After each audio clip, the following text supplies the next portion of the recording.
Hi friends, இப்போ வந்து புரட்டாசியோட first day இன்றைக்கி ஸ்டார்ட் ஆகிருக்கு. இன்னையோட ஃபஸ்ட்டு பூஜை நம்ம வந்து வீட்டில் பண்ணியிருக்கோம். என்னன்னு பார்த்தீங்க அப்படின்னா, இந்த புரட்டாசிக்கு வந்து அப்போலாம் வந்து இந்த வீடு வீடாக வந்து ஒரு மஞ்சள் சொம்பில் வந்து அரிசி வாங்கி அதை வந்து பொங்கல் வைப்பாங்க பெருமாளுக்கு. ஸோ இப்போலாம் அப்படி பண்ண முடியாது அப்படின்றதுனால இந்த மாதிரி ஒரு கலச சொம்பு எடுத்து அதில் வந்து மஞ்சள் குங்குமம் எல்லாம் வச்சு நாமம் வச்சு பச்சை அரிசியை அது ஃபுல்லாக வச்சு அதில் நம்மக்கிட்ட என்ன காசு இருக்கோ அந்த காசையும் வச்சு கொஞ்சமாக துளசி இலை, கொஞ்சமாக வந்து பச்சை கற்பூரம் இதெல்லாம் நம்ம போட்டு ஒரு மஞ்சள் துணி போட்டு கட்டி வச்சிடணும். நமக்கு வந்து இப்போ இந்த வர 4 சனிக்கிழமையும் ஏதாச்சும் ஒரு சனிக்கிழமையில நம்ம வந்து பொங்கல் வச்சு சாமியை கும்பிடுவோம் இல்லையா?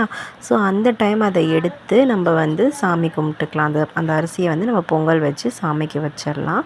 ஸோ இதில் வந்து நம்ம வந்து அப்படியே நம்ம எந்த 4வது வாரமோ இல்லை எந்த வாரம் நம்ம கும்பிட போகிறோமோ அந்த வாரம் வரைக்கும் நம்ம அப்படியே அதை கைட்டாமல் அப்படியே வச்சு நம்ம நார்மலாக சாமி கும்பிட்ற மாதிரி கும்பிடலாம். அப்படி இல்லைன்னா இதில் துளசி வந்து காஞ்சிரும்.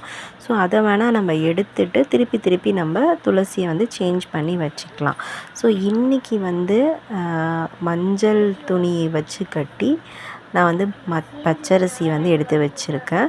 ஸோ இந்த மாதிரி யார் யார் பண்ணுவீங்க அப்படின்னு சொல்லி எனக்கு கமெண்ட் பண்ணுங்கள். தேங்க்யூ.